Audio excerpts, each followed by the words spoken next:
اعوذ باللہ من الشیطان الرجیم، بسم اللہ الرحمن الرحیم۔ السلام علیکم۔ ایک سوال ہے، کوشچن ہے، آپ سب سے جو مسلمانوں کے عالم اور مولوی کہلاتے ہو اور نماز پڑھاتے ہو، جب آپ فرقوں والے جو سب اپنے کو مسلمان اور دوسرے فرقے والوں کو کافر بولتے ہیں، فتوے دیتے ہیں، تو پھر مسلمان کون بچا؟ کیونکہ آپ سب کے کافر بنانے کے فتووں سے کتابیں بھری پڑی ہیں۔ کفر کے فتوے کوئی ہوائی فائرنگ تو نہیں ہوتی کہ جس سے بندہ نہ مرے۔ یہ تو جس طرح سیدھا انسان کو گولی مار کر جان سے مار دیا جاتا ہے، اسی طرح کافر بھی ہو جاتے ہیں۔ یا تو کہنے والا خود کافر ہو جاتا ہے یا پھر جس کو بولا ہے وہ کافر ہو جاتا ہے، رسول پاک صلی اللہ علیہ وسلم کے فرمان کے تحت۔ یہ کوئی بچوں کا کھیل تو نہیں کہ کھیل میں بولنے کا حقیقت کی زندگی سے کوئی تعلق نہیں ہوتا۔ اس کا مطلب کیا ہے کہ میرے جیسے نمازی جنہوں نے نماز کے لیے مسجد جانا ہوتا ہے اور پھر دنیا داری کے کام کرنے ہوتے ہیں، تو ہم سب کیا کافروں کے پیچھے نماز ادا کرتے ہیں؟ ہم تو اللہ کے حکم کے تحت مسجد میں جا کر باجماعت نماز ادا کرتے ہیں، اور تمام مساجد اللہ پاک کا گھر ہیں۔ یا پھر یہ سب ایک مذاق ہے دین اسلام کے نام پر کہ کلمہ پڑھ کے مسلمان ہو جاؤ اور کافر کے فتوے کے تحت کافر ہو جاؤ؟ لیکن اپنی اپنی ضد اور انا پہ ہم نے قائم رہنا ہے، اور اللہ اور رسول پاک صلی اللہ علیہ وسلم کے طریقے پر ایک امت بن کر اکٹھے ہو کر نہیں رہنا، بلکہ اپنے اپنے عالم کو ہی صحیح ثابت کرنا ہے، چاہے ہم سب کافر بن جائیں۔ کمنٹس میں اس کا جواب لکھ دیجئے۔ شکریہ۔ شرپسند عناصر اور شیطانی طاقتوں سے بچنا اور محبتیں پھیلانا ہمارا مشن ہے،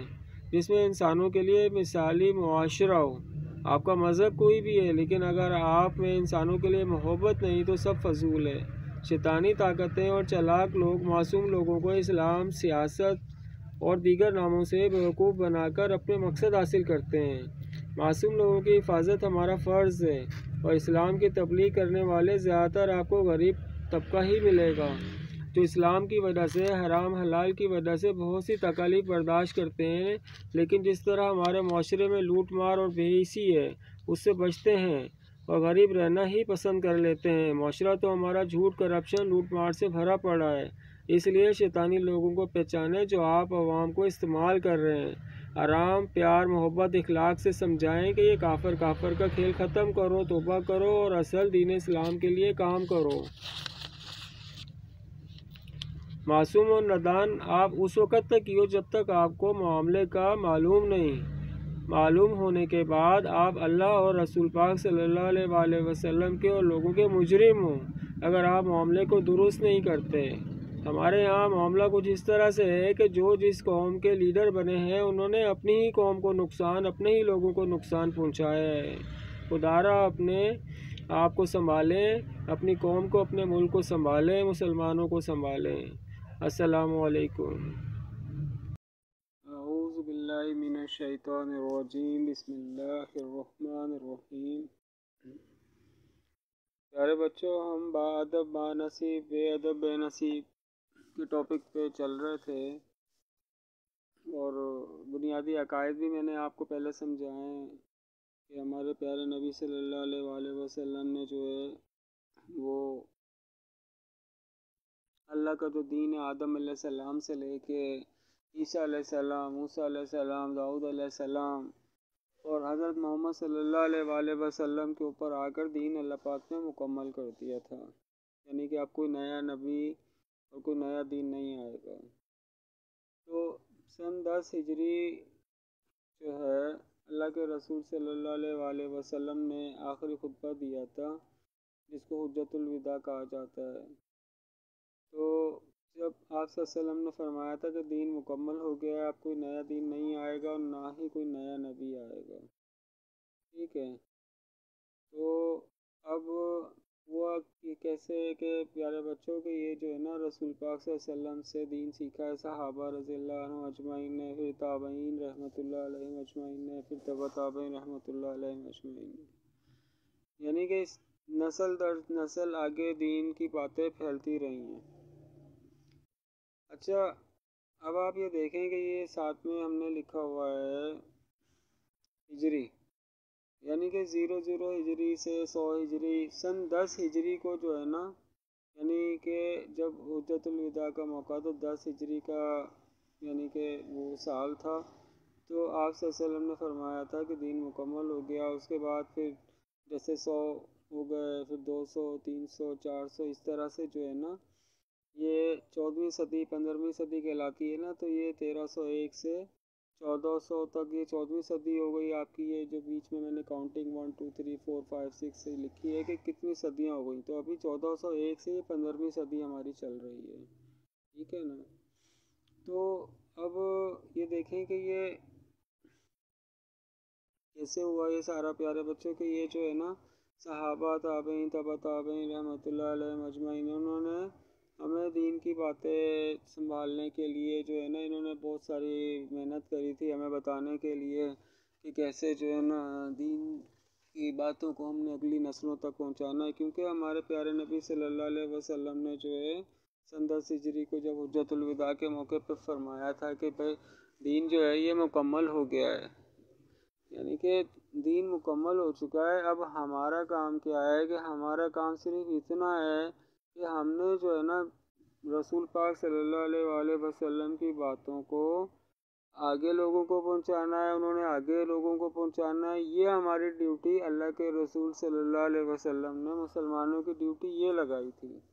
یعنی کہ جب آپ صلی اللہ علیہ وسلم نے آخری حج جب کیا تھا تو آپ صلی اللہ علیہ وسلم نے حجۃ الوداع کے موقع پہ بولا تھا کہ اب یہ آپ لوگوں کی ڈیوٹی ہے کہ آپ لوگوں نے آگے سے آگے یہ ساری باتیں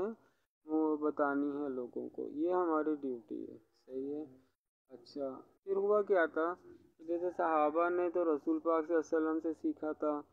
اب رسول پاک صلی اللہ علیہ وسلم کی خدمت میں بہت سارے صحابہ آیا کرتے تھے. کبھی جیسے دین جب بتانا آپ صلی اللہ علیہ وسلم نے شروع کیا تھا تو پہلے شروع میں چند لوگ مسلمان ہوئے تھے، پھر اور مسلمان ہوئے تھے، پھر اور زیادہ ہو گئے تھے.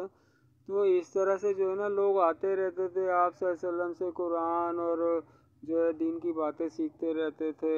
اور پھر جو ہے اپنے اپنے علاقوں میں جا کے وہ بھی پھر تبلیغ کیا کرتے تھے اور دین کی باتیں لوگوں کو سمجھایا کرتے تھے. تو سب کے پاس قرآن بھی پورا نہیں تھا، کسی کے پاس کوئی قرآن کی صورتیں تھیں، کسی کو یعنی کہ جس نے جیسے نماز کا طریقہ آپ صلی اللہ علیہ وسلم سے سیکھا، جس نے جتنا قرآن آپ صلی اللہ علیہ وسلم سے سیکھا. یہ صحابہ کا طریقہ جو ہے نا یعنی کہ ان میں بہت کافی لوگوں میں فرق تھا. ٹھیک ہے نا. تو جیسے جیسے ان کو پتہ چلتا رہتا تھا وہ ویسے پھر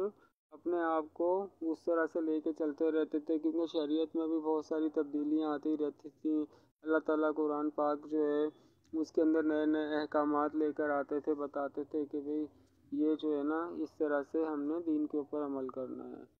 تو اب رسول پاک صلی اللہ علیہ وسلم جب دنیا سے چلے گئے تو ان کے بعد صحابہ تھے، صحابہ کے بعد جو تابعین. تو آہستہ آہستہ جو ہے نا صحابہ رضی اللہ عنہم اجمعین بھی دنیا سے جا رہے تھے. تو لوگوں کو خدشہ ہونے لگا کہ یہ قرآن اور یہ رسول پاک صلی اللہ علیہ وسلم کی باتیں ہم اگلی نسلوں تک کیسے پہنچائیں گے. تو انہوں نے پھر اس کو کتابوں کی صورت میں مرتب کرنا شروع کر دیا کہ جی ہم اس کو جو ہے نا ہم لکھ لیتے ہیں تاکہ یہ چیزیں جو ہے نا ہماری ضائع نہ ہو جائیں، تاکہ اگلی نسلوں تک پہنچانے کے لیے جو ہماری ڈیوٹی لگائی ہے اللہ کے رسول صلی اللہ علیہ وسلم نے ہم وہ سر انجام پراپر طریقے سے کر سکیں. تو اس طرح سے انہوں نے پھر جو ہے نا چیزوں کو جمع کرنا شروع کر دیا تھا. اب ہوا کیا ہے کہ یہ جو ہے نا یہ ہمارے بہت سارے یعنی کہ علماء گزرے ہیں جو جیسے میں نے لکھا ہے کہ یہ جو ہے نا سن 80 سے 150 ہجری امام اعظم ابو حنیفہ رحمۃ اللہ علیہ اور امام مالک رحمۃ اللہ علیہ یہ سب کے سن پیدائش اور جو ہے نا سن وفات کا لکھا ہوا ہے کہ کب ان کا انتقال ہوا تھا. یہ امام شافعی ہیں یعنی کہ یہ جن کے مسلک اور جو جنہوں نے احادیث کی کتابیں، اس کے علاوہ اور بھی بہت سارے لوگوں نے محنت کری ہے دین کے لیے. تو ہم سب کی عزت کرتے ہیں جنہوں نے بھی دین کے لیے خدمت کری ہے، کیونکہ یعنی کہ قرآن کو جمع کیا، حدیثوں کو جمع کیا. ہم سب کی یعنی کہ قدر کرتے ہیں، عزت کرتے ہیں. باادب بانصیب بننا چاہیے انسان کو. ٹھیک ہے نا. بے ادب بے نصیب نہیں بننا چاہیے. اب یہ جو امام اعظم ابو حنیفہ لکھا ہوا ہے نا، یہ امام اعظم ابو حنیفہ تو ہم نے صرف اس لیے لکھ لیا کہ یہ اس کیٹیگری کے لوگوں میں یعنی کہ بڑے تھے. یعنی کہ جیسے امام مالک ہیں، امام شافعی، امام یہ سب ایک دوسرے کے یعنی کہ کوئی استاد ہے، کوئی شاگرد ہے، کوئی شاگرد کا شاگرد ہے، یہ اس طرح سے یہ ان لوگوں کا سلسلہ آپس میں چلا ہے۔ انہوں نے ایک دوسرے کے ساتھ نمازیں بھی پڑھی ہیں، انہوں نے ایک دوسرے کو دین کی باتیں بھی سمجھائی ہیں۔ تو لیکن اس کیٹیگری کے حوالے سے جو ہے نا ہم نے امام اعظم ابو حنیفہ اس وجہ سے لکھا ہے ان لوگوں کے حوالے سے، ورنہ ہمارے سب سے بڑے جو امام ہیں وہ تو حضرت محمد صلی اللہ علیہ وآلہ وسلم ہیں۔ یہ ہمارے سب سے بڑے امام ہیں، اللہ کے رسول ہیں، خاتم النبیین ہیں، ٹھیک ہے نا۔ تو اب ہم جو ہے نا کہ بھئی اب امام کوئی یہ اعتراض کرے جی آپ نے ان کے ساتھ امام اعظم کیوں لگا دیا ابو حنیفہ رحمۃ اللہ علیہ کے ساتھ، تو ان سے بڑے بھی یعنی کہ جیسے حضرت علی رضی اللہ عنہ ہے، ان کا رتبہ مقام ظاہر ہے وہ بھی بہت بڑا ہے۔ تو لیکن ہم نے صرف علماء کے حوالے سے جو ہے نا جو دین کی باتیں، کیونکہ انہوں نے مسلک بنائے، پھر کتابیں بنائیں یعنی کہ چیزوں کو جمع کہ ہم نے صرف اس حوالے سے لکھا ہے، ورنہ رسول پاک صلی اللہ علیہ وآلہ وسلم جو ہیں وہ ہمارے سب سے بڑے امام ہیں اور ہماری سب سے بڑی ہستی وہی ہیں، ٹھیک ہے۔ تو اب یہ ہے کہ اس وقت یہ حنفی، مالکی، شافعی، حنبلی یہ مسلک مشہور ہو گئے تھے، لیکن ان کا طریقہ کار کیا ہوتا تھا کہ دیکھیں مسلک کیا ہوتا ہے کہ مسلک میں سارے ایک دوسرے کا احترام کرتے تھے اور اکٹھے نماز بھی ادا کرتے تھے مسلک میں، یعنی کہ یہ جتنے بھی لوگ گزرے ہیں یہ لوگ ایک دوسرے کا احترام کرتے تھے اور نماز بھی پڑھتے تھے ایک دوسرے کے ساتھ، ٹھیک ہے۔ اب پھر کیا ہے کہ پھر بن گئے، اب جیسے وقت گزرتا رہا، اور پھر یہ جیسے ابھی 13ویں صدی آئی، 14ویں صدی آئی، 15ویں صدی شروع ہو گئی ہے، تو ہوا کیا ہے کہ جیسے قادیانی بن گئے، دیوبندی بن گئے، بریلوی بن گئے، اہل حدیث بن گئے، شیعہ بن گئے، سنی بن گئے، وہابی بن گئے۔ اب ہو کیا رہا ہے، یہ بن گئے ہیں فرقے۔ فرقے میں کیا ہوتا ہے، فرقے میں یہ ہے کہ یہ ایک دوسرے کے ساتھ نہ تو نماز پڑھتے ہیں بلکہ کافر بھی کہہ دیتے ہیں، یعنی کہ اس حد تک چلے جاتے ہیں کہ دوسرے کے اوپر کافر یعنی کہ کہنے کے کفر کے جو فتوے ہیں نا اس کا بھی ڈھیر لگا ہوا آپ کو نظر آ جائے گا کہ بھئی کس نے کس کو کافر کا فتویٰ دیا ہے، جبکہ اگر ہم دیکھنا چاہیں کہ ہمارا جو دین اسلام ہے اس کے اندر ہمارے کلمے کی کتنی اہمیت ہے کہ لا الہ الا اللہ محمد الرسول اللہ، کہ اس کلمے کی اہمیت کتنی ہے کہ اگر کہنے والا یعنی کہ کسی نے کسی کو کافر کہہ دیا تو جو کہہ رہا ہے وہ خود بھی کافر ہو سکتا ہے، ٹھیک ہے۔ اتنا خطرناک کام ہے کسی کو کافر کہہ دینا، کلمے والے کو جو لا الہ الا اللہ محمد رسول اللہ کو مانتا ہو، ٹھیک ہے نا۔ اب ہو کیا رہا ہے کہ جیسے مثال کے طور پہ روس ہے، امریکہ ہے، انڈیا ہے، چائنا ہے اور دنیا کے دوسرے ملکوں کے صدر اور وزیر اعظم ہیں، تو ان کو کون کلمہ پڑھا کے مسلمان کر سکتا ہے، ٹھیک ہے۔ ایک لائن ہی تو پڑھانی ہے نا، ایک کلمہ بھائی لا الہ الا اللہ محمد رسول اللہ، بھائی جیسے روس کا ہے یا انڈیا کا ہے، مودی ہے یا پوٹن ہے یا جو بھی یعنی کہ کسی بھی ملک کے جو صدر وزیر اعظم جو ہیں ان کو کون کلمہ پڑھا سکتا ہے، یعنی کہ اس بات سے آپ جو ہے نا اس کلمے کی قیمت کا اہمیت کا اندازہ لگا لو، ٹھیک ہے۔ اچھا اب اس میں کیا ہے کہ پہلے ایک ہم لوگ محاورہ استعمال کرتے تھے کہ ہے کوئی مائی کا لال جو یہ کام کر سکے، ٹھیک ہے نا، لیکن اب تو مائیں بھی یعنی کہ ایک لطیفہ بن گیا ہے کہ مائیں بھی اب دودھ کے جو ڈبے ہیں نا وہ ڈبے والے دودھ پلاتی ہیں، بہت دور یعنی کہ جیسے پرانا دور ہوتا تھا کہ جی ہے کسی نے مائی کا لال جس نے ماں کا دودھ پیا ہے، اور یہ اس طرح سے یعنی کہ ایک دوسرے کو یعنی کہ وہ کرنے کے لیے کہ بھئی دیکھو یہ کام کون سا انجام دے گا، ٹھیک ہے نا۔ تو بہرحال اب تو وہ چیزیں بھی فضول ہی لگتی ہیں، کیونکہ مسلمان جو ہے نا یہ دیکھ فرقے اتنے سارے بن گئے، یہ ایک دوسرے کو کافر بولنے میں ان کو فرصت نہیں ہے کہ وہ جو ہے نا دین کے کام کے لیے آگے جائیں، کلمہ پڑھائیں ان کو، بلکہ یہ تو جنہوں نے کلمہ پڑھا ہوا ہے یہ ایک دوسرے کو ہی کافر کرے چلے جا رہے ہیں، یعنی کہ ایک دوسرے کو ہی کافر بولتے ہیں، اسی سے فرصت نہیں ہے، خاص طور پہ پاکستان ہے، ہندوستان ہے یہاں پر۔ اچھا پھر کیا ہے کہ اللہ تعالیٰ جو ہے نا، اللہ کے ایک چیز اور ہے کہ میں خود سے کسی کو بھی کافر کا فتویٰ نہیں دے رہا ہوں، یہ میں نے یہاں پہ لکھا بھی ہے کہ میں کسی کو بھی کافر کا خود سے فتویٰ نہیں دے رہا ہوں، کیونکہ کافر جنت دوزخ یہ سب اللہ کے اختیار میں ہے، ٹھیک ہے نا۔ اللہ بہتر جانتا ہے کہ کون کس وقت کافر ہو جاتا ہے، کون کس وقت مسلمان، کیونکہ کلمہ بھی لوگ پڑھ لیتے ہیں تو وہ مسلمان ہو جاتے ہیں، دائرہ اسلام میں آ جاتے ہیں، پھر وہ کفریہ کام کرتے ہیں، تو اس طرح سے جو ہے نا، تو اب یہ اللہ پاک ہی بہتر جانتے ہیں۔ لیکن اب جیسے اللہ کے حکم کو سائڈ کرنے والا کفر کرتا ہے، میں اس کے بارے میں آپ لوگوں کو انفارم کر رہا ہوں، بتا رہا ہوں کہ بھئی دیکھو کہ اللہ کا حکم ہے کہ نماز پڑھو۔ بہت سارے لوگ جو ہے نا، یعنی کہ نماز ہی نہیں پڑھتے۔ ہمارے پاکستان کی مثال آپ دیکھ لو کہ بہت سارے لوگ روزہ بھی نہیں رکھتے، ہٹے کٹے بھی ہوتے ہیں لیکن روزے نہیں رکھتے، نماز نہیں پڑھتے، تو اللہ کے حکم کو سائڈ پہ کرنے والا کفر کر رہا ہوتا ہے۔ ابھی اللہ ہی بہتر جانتا ہے کہ کون کیسا ہے، یعنی کہ اس کے ایمان کی حالت کیسی، کافر ہے کہ مسلمان ہے، یہ اللہ ہی جانتا ہے، میں کسی کو فتویٰ نہیں دے رہا، ٹھیک ہے نا۔ تو اللہ کا حکم ہے کہ نماز پڑھو، اللہ کا حکم ہے کہ روزہ رکھو، تو اللہ کے حکم کو سائڈ پہ کرنے والا کفر کرتا ہے۔ اسی طرح اللہ کا حکم ہے وَاعْتَصِمُوا بِحَبْلِ اللَّهِ جَمِيعًا وَلَا تَفَرَّقُوا، اور اللہ کی رسی کو مضبوطی سے تھام لو اور تفرقے میں نہ پڑو۔ یہ اللہ کا حکم ہے مسلمانوں کے لیے کہ بھئی آپ ایک امت بنو، ٹھیک ہے نا، ایک جماعت بنو، ایک امت بنو، مسلمان بنو، جس کے لیے اللہ پاک نے قرآن میں بار بار ذکر بھی کیا ہے، اور اللہ کے رسول صلی اللہ علیہ وسلم بھی اپنی امت کے لیے شفاعت فرمائیں گے، اپنی امت کے لیے روتے رہتے تھے۔ وہ کوئی ان فرقوں کے لیے نہیں روتے تھے کہ وہابی بن جاؤ یا اہل حدیث بن جاؤ یا قادیانی بن جاؤ یا دیوبندی بن جاؤ، ٹھیک ہے نا۔ اللہ کے رسول صلی اللہ علیہ وسلم وہ کہتے تھے کہ بھئی آپ جو ہے نا ایک مسلمان بنو۔ اب ہو کیا رہا ہے کہ دیکھو یہ سارے فرقے والے جو ہے نا، جیسے پہلے مسلک تھے حنفی، مالکی، شافعی، حنبلی، ٹھیک ہے، وہ ایک امت کے طور پہ تھے، وہ اکٹھے ایک مسلمان بن کے وہ ایک دوسرے کے ساتھ نماز پڑھتے تھے، ایک دوسرے کو کافر نہیں بولتے تھے۔ صرف مسئلہ کے اختلاف یہ ہوتا تھا کہ کوئی کہتا تھا کہ ہاتھ سے اوپر کر کے باندھو، کوئی کہتا ہاتھ نیچے بند کر، یعنی کہ نیچے کر کے باندھ لو، تو کوئی کہتا تھا کہ جی یعنی کہ کندھوں تک ہاتھ اٹھا رہا ہے، تو کوئی جو ہے نا کانوں تک ہاتھ اٹھا رہا ہے، تو کوئی جو ہے وہ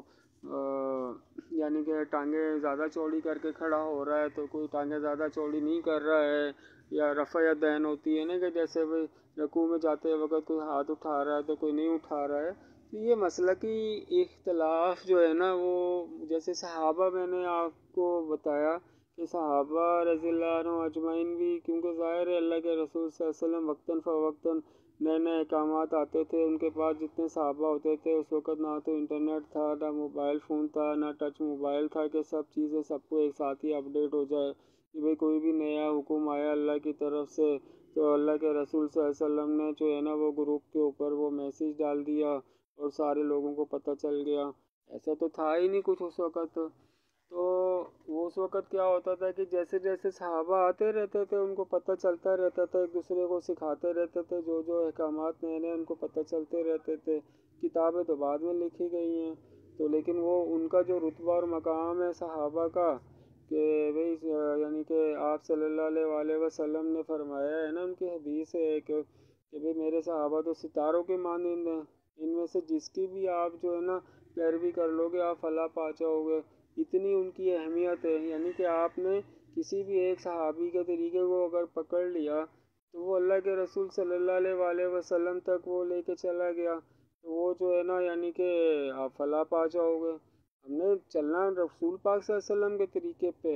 لیکن ظاہر ہے رسول پاک صلی اللہ علیہ وسلم کے طریقے پہ چلنے کے لیے ہمیں کوئی نہ کوئی ریفرنس، کوئی نہ کوئی حوالے تو چاہیے نا، مستند جو حوالے ہوتے ہیں، ٹھیک ہے۔ تو یعنی کہ جیسے اللہ کے رسول صلی اللہ علیہ وسلم نے بتایا تھا نا کہ میری باتیں آپ نے آگے پہنچانی ہیں، پھر اس کے بعد اگلے لوگوں نے آگے، اس کے بعد اگلے لوگوں نے آگے، تو اس طرح سے وہی سلسلہ چلا آ رہا ہے، ٹھیک ہے۔ تو اب یہ جو ہے نا جیسے اب بن گئے فرقے کہ بھئی قادیانی جو ہے نا، قادیانی نے کہہ دیا کہ جی ہم ان کے جو مرزا غلام احمد قادیانی ہیں یہ ان کو جو ہے نا یعنی کہ نبی کا درجہ دے دیتے ہیں، ٹھیک ہے۔ اچھا ان کے فرقے کے اندر یعنی کہ ان کے دین کے اندر مرزا غلام احمد قادیانی کے بغیر اسلام مکمل نہیں، جبکہ اللہ کے رسول صلی اللہ علیہ وسلم نے تو سن 10 ہجری کو بتا دیا تھا کہ دین مکمل ہو گیا اور اب کوئی نیا دین نہیں آئے گا اور نیا نبی نہیں آئے گا، تو انہوں نے تو اللہ کے رسول صلی اللہ علیہ وآلہ وسلم کی بات کو جھٹلا دیا، ٹھیک ہے۔ تو اب یہ کیا ہو رہا ہے کہ یہ اللہ کے حکم کہ بھی یعنی کہ یہ جو واعتصموا بحبل اللہ جمیعا ولا تفرقوا، اس حکم کا بھی یعنی کہ انکار ہو رہا ہے، اور جو ہے نا جو اللہ کے رسول صلی اللہ علیہ وسلم نے فرمایا تھا کہ سن 10 ہجری کو دین مکمل ہو گیا ہے، تو اب اس میں تبدیلی کر کے یہ اپنے مرزا غلام احمد قادیانی کے بغیر اگر کہتے ہیں کہ دین مکمل نہیں ہے، تو یہ تو رسول پاک صلی اللہ علیہ وسلم کی بھی جو ہے نا کاٹ ہو گئی۔ تو اب وہ کیا رہا ہے کہ اب دیوبندی ہیں، دیوبندی اپنے علماء کو پکڑ کے بیٹھے ہوئے ہیں، ٹھیک ہے، وہ کہتے ہیں کہ جی ہمارے اشرف علی تھانوی یا ہمارے جو علماء ہیں، یعنی کہ جو اپنی ان کی کتابیں یا اپنے ان کے مولوی ہیں نا، انہوں نے ان کو پکڑا ہوا ہے۔ اب بریلویوں کے پاس آ جائیں تو یہ جو ہے نا کہتے ہیں کہ جو امام احمد رضا خان جو ہیں ان کے بغیر ان کا دین مکمل نہیں ہوتا۔ پھر اہل حدیث والے جو ہیں نا، اہل حدیث والوں بھی ظاہر ہے ان حدیثیں ان کے پاس کیسے آ گئی ہیں، ان کے عالم ہی سمجھاتے ہیں نا ان کو دین، کہ کیسے ہم نے دین پہ چلنا ہے، تو یہ بھی اپنے دین اور اپنی مسجد تک محدود ہو گئے۔ اسی طرح شیعہ جو ہیں وہ بھی اپنی مسجد تک محدود ہو گئے، انہوں نے بھی اپنے عالموں کو پکڑ لیا۔ تو یہ سنی وہابی یہ سارے جو ہے نا جو قادیانیوں کا طریقہ ہے، قادیانیوں کا طریقہ کیا ہے کہ ان کے عالم کے بغیر ان کا دین مکمل نہیں ہے۔ اسی طرح دیوبندی، بریلوی، اہل حدیث، شیعہ، یہ سارے ان کا دین ان کے عالم کے بغیر مکمل نہیں ہے۔ تو یہ اللہ کے حکم کو نہ مان کے یہ سارے کفر نہیں کر رہے تو پھر کیا کر رہے ہیں؟ ٹھیک ہے نا، اگر آپ نے مسلک کی بات کرنی ہے تو مسلک آپ سیکھو امام ابو حنیفہ رحمۃ اللہ علیہ سے، امام مالک سے، امام شافعی سے، امام احمد بن حنبل سے، ان سے مسلک کا طریقہ سیکھو کہ کس طرح سے امت میں رہتے ہوئے ہم نے اپنے مسلک پہ چلنا ہوتا ہے۔ آپ لوگ تو اپنے اپنے فرقوں کے چکر میں پڑ گئے ہو۔ اب کیا ہے کہ ہر انسان کی اپنی سوچ ہوتی ہے، سب نے اپنا حساب دینا ہے۔ دین تو سن 10 ہجری کو رسول اللہ صلی اللہ علیہ وسلم نے بتایا کہ مکمل ہو گیا۔ اپنے عالم کے بغیر دین کو نامکمل سمجھنا جو ہے نا یہ تو کفر تک لے جاتا ہے، اور یہ سارے جو ہے نا اپنے علماء کو بڑا سمجھتے ہیں، اللہ اور رسول صلی اللہ علیہ وسلم کو سائڈ پہ کر کے اللہ کے حکم کو بھی سائڈ پہ کرتے ہیں، اور رسول اللہ صلی اللہ علیہ وسلم کے حکم کو، ان کے احکامات کو بھی سائڈ پہ کر کے سارے کفر ہی تو کر رہے ہیں نا، ٹھیک ہے نا۔ تو اب یہ چیز میں نے آپ کو بتا دی۔ اچھا کہ حضور صلی اللہ علیہ وآلہ وسلم نے جس سے اچھا تعلق رکھا ہمیں وہ پیارا ہے، ٹھیک ہے۔ حضرت علی رضی اللہ عنہ نے جس سے اچھا تعلق رکھا وہ بھی ہمیں پیارا ہے۔ حضرت امام حسن رضی اللہ عنہ نے جس سے تعلق اچھا رکھا ہے ہمیں بھی پیارا ہے وہ، ٹھیک ہے۔ حضرت امام حسین رضی اللہ عنہ نے جس سے اچھا تعلق رکھا ہے ہمیں بھی پیارا ہے وہ۔ امام جعفر صادق رضی اللہ عنہ نے جس سے اچھا تعلق رکھا ہے ہمیں بھی پیارا ہے وہ۔ حضرت امام باقر رضی اللہ عنہ نے جس سے اچھا تعلق رکھا ہمیں بھی پیارا ہے وہ۔ یعنی کہ اب ہوتا کیا ہے کہ جیسے مثال ہے حضرت علی رضی اللہ عنہ ہے، حضرت امام حسن ہے، حضرت امام حسین ہے، ٹھیک ہے۔ ارے بچوں، اللہ کے رسول صلی اللہ علیہ وآلہ وسلم نے جس طرح عمر فاروق رضی اللہ عنہ ہے، حضرت ابوبکر صدیق رضی اللہ عنہ ہے، ایک مثال کے طور پہ میں آپ کو سمجھا رہا ہوں کہ اللہ کے رسول صلی اللہ علیہ وآلہ وسلم جب چلے گئے تھے دنیا سے، پردہ فرما لیا تھا، تو ان کے جانے کے بعد جب حضرت عمر فاروق رضی اللہ عنہ کی قبر مبارک بھی اللہ کے رسول صلی اللہ علیہ وسلم کی قبر کے ساتھ بنی ہے، حضرت ابوبکر صدیق رضی اللہ عنہ کی قبر بھی ان کے ساتھ ہی بنی ہے، تو اب ہم نے کیا کرنا ہوتا ہے کہ دیکھو ہم نے بڑوں کو فالو کرنا ہے۔ اگر حضرت ابوبکر صدیق رضی اللہ عنہ کو یا حضرت عمر فاروق رضی اللہ عنہ کو ہم ان کو برا بھلا بولیں گے تو ہم کس کی یعنی کہ وہ کر رہے ہیں کہ جیسے مثال کے طور پہ اللہ تعالیٰ دین کے مالک ہیں، ٹھیک ہے، اور یہ جو ہے نا حضرت یعنی کہ رسول اللہ صلی اللہ علیہ وسلم کے ساتھ رہنے والے جو لوگ تھے نا، یہ سمجھ لو دین کے وارث ہیں، ٹھیک ہے۔ اب کیا رہا ہے کہ ان کی باتوں میں ہم لوگ اگر ملاوٹ کر کے گڑبڑ کر کے اگر ہم یعنی کہ اپنے آپ کو ہی اچھا سمجھیں، بولیں کہ جی بکری کی طرح جو ہے، جیسے مثال کے طور پہ بکری ہوتی ہے وہ میں کرتی رہتی ہے، ٹھیک ہے نا، تو ہم اگر بولیں کہ جی ہم ہی ٹھیک ہیں تو یہ تو ادب کے خلاف ہو گیا نا۔ کہ بھئی جن سے اللہ کے رسول صلی اللہ علیہ وسلم نے محبت رکھی، جن سے حضرت علی رضی اللہ عنہ نے محبت رکھی، حضرت عمر فاروق رضی اللہ عنہ کی تدفین جو ہے اللہ کے رسول صلی اللہ علیہ وسلم کی قبر مبارک کے ساتھ کیسے ہو گئی؟ اگر وہ لوگ محبت نہیں رکھتے تھے، اگر ایک دوسرے کا خیال نہیں کرتے تھے، احترام نہیں کرتے تھے، تو آج اگر ان بزرگوں نے گالیاں دی ہیں ایک دوسرے کو تو ہم گالیاں دینے کا حق رکھتے ہیں، لیکن اگر انہوں نے گالی نہیں دی ہے بلکہ ایک دوسرے کا احترام کیا ہے اور ان کو قبر بنانے کی جگہ تک دی ہے کہ ان کی تدفین ہوئی ہے وہاں پہ، تو پھر آپ خود سوچو کہ آپ تو حضرت علی رضی اللہ عنہ کے طریقے پہ ہی نہیں چل رہے، آپ تو امام حسن امام حسین رضی اللہ عنہ کے بھی طریقے پہ نہیں چل رہے کہ انہوں نے جہاں تک رکھا ہے بات کو، آپ پیارے بچوں وہیں تک بات کو سمجھو نا کہ ہم نے وہیں تک رکھنا ہے۔ اگر ہم بکری کی طرح وہ میں کر کے جب میں بڑا بن گیا، یا جیسے کتا ہوتا ہے کہ باولا کتا ہو جاتا ہے کہ وہ جو ہے نا اگر اپنے مالک کے خلاف ہی بھونکنا شروع کر دے کہ جس مالک نے اس کو کھلایا پلایا ہے تو اسی کے خلاف بھونکنا شروع کر دے تو بھی یعنی کہ یہ ادب کے خلاف ہے نا، برا ہو جائے گا، ٹھیک ہے نا؟ تو ہم نے باتوں کو اس حد تک ہی رکھنا ہے جس حد تک اللہ کے رسول صلی اللہ علیہ وسلم نے اور ان کے ساتھ والے لوگوں نے رکھا تھا، ایک دوسرے کے ساتھ انہوں نے برتاؤ کیا تھا، ہمیں بھی اس حد پہ ہی رہنا چاہیے، ٹھیک ہے نا؟ ہمارا کام کیا ہے کہ کاش ہم رسول اللہ صلی اللہ علیہ وسلم کے کبوتر ہی بن جاتے، کیونکہ کبوتر جو ہوتا ہے نا، کبوتر کا کیا کام ہوتا ہے؟ کبوتر اپنے مالک کا، اپنے یعنی کہ جو اس کو پال رہا ہوتا ہے وہ پیغام کے لیے اس کو پیغام بھیجتا ہے، یعنی کہ ایک مثال آپ کو دے رہا ہوں کہ کبوتر جو ہے مشہور ہے یہ پیغام لے کے جانے کے حوالے سے، تو وہ بالکل ٹھیک 100% ٹھیک پیغام وہ لے کے یعنی کہ پہنچاتا ہے، ٹھیک ہے نا؟ اس میں اپنی طرف سے کوئی بھی رد و بدل نہیں کرتا، کوئی ملاوٹ نہیں کرتا، کوئی تبدیلی نہیں کرتا۔ تو کاش ہم لوگ جو ہے اللہ کے رسول صلی اللہ علیہ وآلہ وسلم کے کبوتر ہی بن جائیں کہ ہم ان کے پیغام کو اس حد تک لے کے جائیں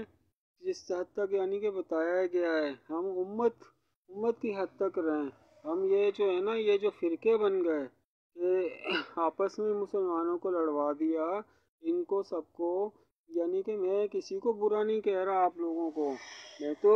قادیانی جو ہیں قادیانی کو بھی میری دعوت ہے کہ بھئی آپ دیکھو، آپ اللہ کے رسول صلی اللہ علیہ وآلہ وسلم کی جو احکامات بتائے ہوئے ہیں آپ ان پہ چلو، آپ اپنے عالم کو عالم کی حد تک رکھو، جس حد تک اللہ کے رسول صلی اللہ علیہ وسلم نے بتایا ہے آپ بھی اللہ کے رسول صلی اللہ علیہ وسلم کے کبوتر بنو، یعنی کہ ان کے پیغام کو بالکل ٹھیک انداز میں جیسے کبوتر پیغام پہنچاتا ہے، جیسے دیوبندی اپنے عالموں کو پکڑ لیا، بریلویوں نے اپنے عالموں کو پکڑ لیا، ارے بھائی عالم آپ کا اپنی جگہ پہ، ہم آپ کو یہ نہیں کہتے کہ آپ اپنے عالم کو نہ مانو، آپ اپنے عالم کو صرف عالم سمجھو، ٹھیک ہے نا؟ کہ اس نے آپ تک علم پہنچایا، ٹھیک ہے؟ علم تو یہ دیکھیں یہ صدیاں ہیں ساری، ٹھیک ہے؟ یہ 00 سے 100 ہجری تک 200 ہجری تک، ٹھیک ہے نا؟ تو قرآن اور حدیث تو یہ شروع کے دنوں میں ہی یعنی کہ جو صدیاں اس میں کمپائل ہو چکے تھے، جمع ہو چکے تھے، اب تو ان کتابوں کو ہی آگے لے کے چلنا ہے نا، اب کوئی نیا دین تو آ نہیں رہا کہ نئی چیزیں آئیں گی، ہمارا کام کیا ہے کہ صرف آپ صلی اللہ علیہ وسلم کی باتوں کو، جو آپ صلی اللہ علیہ وسلم نے فرمایا تھا کہ حجۃ الوداع کے موقع پہ سن 10 ہجری کے موقع پہ کہ دین مکمل ہو گیا ہے، اب کوئی نیا دین اور نیا نبی نہیں آئے گا، تو ہم نے جو ہے صرف ان کی باتوں کو جو ہے نا آگے پہنچانا ہے، یہ ہمارا کام ہے، یہ ہمارا مشن ہے۔ تو میری آپ سب لوگوں کو، سارے مسلمانوں کو، سارے جو بھی رسول اللہ صلی اللہ علیہ وآلہ وسلم کا کلمہ پڑھتے ہیں، لا الہ الا اللہ محمد رسول اللہ جو پڑھتے ہیں، وہ اس پہ ایک یعنی کہ اپنے آپ کو اللہ کے سوا کسی اور کو معبود نہیں مانتے، محمد صلی اللہ علیہ وسلم کو اپنا رسول مانتے ہیں، قرآن کو اپنی کتاب مانتے ہیں، میری ان سب کو دعوت ہے کہ بھئی آپ اپنے عالم کو، چاہے آپ قادیانی ہو، چاہے آپ دیوبندی ہو، چاہے آپ بریلوی ہو، چاہے آپ اہل حدیث ہو، چاہے آپ شیعہ ہو، سنی ہو، بھاپی ہو، آپ کوئی بھی ہو، ٹھیک ہے؟ لیکن آپ اس چکر میں سے آپ نکل کے آپ اپنے عالم کو صرف عالم کا درجہ دو کہ بھئی اس نے آپ تک علم پہنچایا ہے، علم کیا پہنچایا؟ یعنی کہ رسولullah صلی اللہ علیہ وسلم کی باتوں کو، قرآن کی باتوں کو آپ تک پہنچایا۔ بس اس حد تک اپنے عالم کو رکھو، کیونکہ جب عقائد کا جو فرق، ہم یہ جو سارے ایک دوسرے کو سمجھا رہے ہوتے ہیں کہ عقائد کا فرق ہے، اس کے عقیدے کا فرق ہے، تو وہ عقیدے کا فرق اگر ہوتا تو یہ سن 00 ہجری سے جب شروع ہوا ہے تو دین اس وقت سے، تو عقائد تو سب کے یہ جو ہے نا، جیسے 4 یہ میں نے ائمہ اربعہ لکھے ہیں، یہ بھی کوئی اگر کوئی حنفی نہیں ہوتا، اگر یعنی کہ کوئی کافر ہے، اس نے اگر کلمہ پڑھ لیا تو وہ مسلمان ہو جائے گا نا۔ مسلمان ہونے کے لیے حنفی ہونا کوئی ضروری تھوڑی ہے، مالکی ہونا کوئی ضروری تھوڑی ہے، ٹھیک ہے نا۔ یہ تو صرف یہ ہے کہ بھئی انہوں نے بتا دیا کہ ہاتھ اوپر کر کے نماز پڑھ لو، تو پیچھے یعنی کہ کس طرح سے ہم نے چلنا ہے، یعنی کہ رسولullah صلی اللہ علیہ وسلم کی یعنی کہ کیا بولتے ہیں کہ تقلید کیسے کرنی ہے آپ نے، کیسے ان کے پیچھے چلنا ہے، تو یہ ساری باتیں جو ہے نا یہ اس طرح سے ہے۔ تو اپنے عالم کو آپ سارے عالم کی حد تک رکھو اور اللہ کے حکم کو مانو، سارے کفر نہیں کرو، کیونکہ جیسے اللہ کا حکم ہے کہ نماز پڑھو، روزہ رکھو، اس کو نہیں مانے گا کفر کر رہا ہے۔ اسی طرح اللہ کا حکم ہے کہ تفرقے میں نہیں پڑھو، اس کو نہیں مان کے فرقے بناؤ گے تو آپ سارے کفر کرو گے، ٹھیک ہے نا۔ کفر ہے کہ نہیں کیا ہے آپ خود ہی فیصلہ کر لو، ٹھیک ہے نا۔ عقائد کا فرق جو ہے نا اگر ہوتا نا تو پھر صحابہ، تابعین، یہ تبع تابعین، یہ سارے سلسلہ چلا آ رہا ہے، تو یہ اس طرح کا چکر نہیں ہے۔ یہ جو نئی نئی باتیں بنا لیتے ہیں پھر مسلمانوں کو آپس میں لڑا دیتے ہیں، ٹھیک ہے نا۔ ہمیں اس طرح سے نہیں کرنا چاہیے، ہم کو ایک کلمے کے اوپر جمع ہونا چاہیے، سب کو ایک امت بننا چاہیے، سب کو اچھے مسلمان بننا چاہیے، سب کو اللہ کے رسول صلی اللہ علیہ وسلم کا امتی بننا چاہیے، ٹھیک ہے نا۔ ان کا امتی بن کے جب وہ شفاعت تو وہی کریں گے نا اپنی امت کی، جب آپ ان کے امتی کہلاؤ گے، ٹھیک ہے، وہ اسی کی شفاعت کریں گے نا۔ جیسے ہم نماز پڑھتے ہیں، اذان ہوتی ہے، اس کے بعد کی جو دعا ہے، ٹھیک ہے، ہم اللہ کے رسول صلی اللہ علیہ وسلم کی شفاعت جو ہے وہ آپ صلی اللہ علیہ وسلم نے شفاعت کس کی کرنی ہے؟ اپنی امت کی کرنی ہے۔ تو میری آپ سب سے ریکویسٹ ہے کہ بھئی اصل کام جو کرنے والا ہے آپ وہ کرو، یعنی کہ روس کے صدر کو، امریکہ کے صدر کو، انڈیا کے صدر وزیر اعظم ہیں یا چائنا کے ہیں، ان کو کلمہ پڑھاؤ نا۔ آپ آپس میں ایک دوسرے کو کافر بناتے ہو، ایک دوسرے سے لڑائی کرتے ہو، یہ تھوڑی کام ہے آپ کا۔ آپ کا کام تو کفر کو مٹانا ہے، کافروں کو کلمہ پڑھانا ہے، ٹھیک ہے نا، یہ ہے نا آپ کا کام۔ تو اب یہ کام کرو جو کرنے والا کام ہے، ٹھیک ہے۔ اور اگر ابھی بھی میں یہ نہیں کہہ رہا کہ ساری مائیں دودھ کے ڈبے جو پلاتی ہیں، ٹھیک ہے نا، ابھی بھی جو ہے مائی کا لال جو یہ کر سکتا ہے کرے کام، میں کسی کو منع نہیں کر رہا کہ اللہ کے رسول صلی اللہ علیہ وآلہ وسلم کے دین کے لیے جس نے جو خدمت کرنی ہے اپنے طریقے سے کرے۔ میں تو سب کی یعنی کہ سب کو ریکویسٹ کرتا ہوں، سب سے معافی مانگتا ہوں کہ میری کوئی بات اگر بری لگی ہو تو مجھے معاف کر دینا، ٹھیک ہے۔ لیکن آپ کا جو اصل کام ہے، جو آپ کا اصل مشن ہے، آپ اس کو لے کے چلو۔ اللہ کے رسول صلی اللہ علیہ وسلم کا جو مشن ہے اس کو ختم کر کے اپنے اپنے فرقے کے مولوی کے لیے کام نہ کرو، اللہ کے رسول صلی اللہ علیہ وسلم کے کبوتر بنو،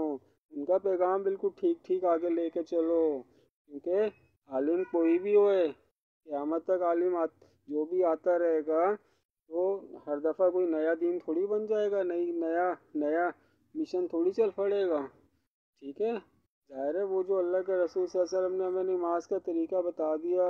روزے کا طریقہ، اب یہ قیامت تک جو ہے نا یہ اسی طرح ہی چلنا ہے، یہ بار بار چینج تھوڑی ہوگا کہ جیسے آج کے دور میں علماء نے کہ جی اعلیٰ حضرت نے کچھ اور بول دیا ہے، تو دیوبندی کے اشرف علی تھانوی نے کچھ اور بول دیا ہے، یہ سارے جو ہے نا اپنی اپنی باتیں چھوڑو، یہ سب جو آپ کی اب جیسے بنیادی عقائد ہیں امام ابو حنیفہ نے نہیں بتائے کیا، تو آپ جب دیوبندی بریلوی دونوں حنفی ہو تو پھر آپ کے عقیدے میں فرق کیوں آ گیا؟ اس کا مطلب یہ ہے کہ آپ تو امام ابو حنیفہ رحمۃ اللہ علیہ کی بھی کتابیں صحیح طرح سے ان کے اوپر بھی عمل نہیں کر رہے، آپ تو حنفی کہلا ہی نہیں سکتے پھر، اگر آپ دونوں اگر حنفی کہلا کے اگر ایک دوسرے کے عقائد میں فرق بتاتے ہو، اس کا مطلب کیا ہوا کہ آپ تو امام ابو حنیفہ رحمۃ اللہ علیہ کے طریقے سے بھی ہٹ گئے، ٹھیک ہے نا۔ جبکہ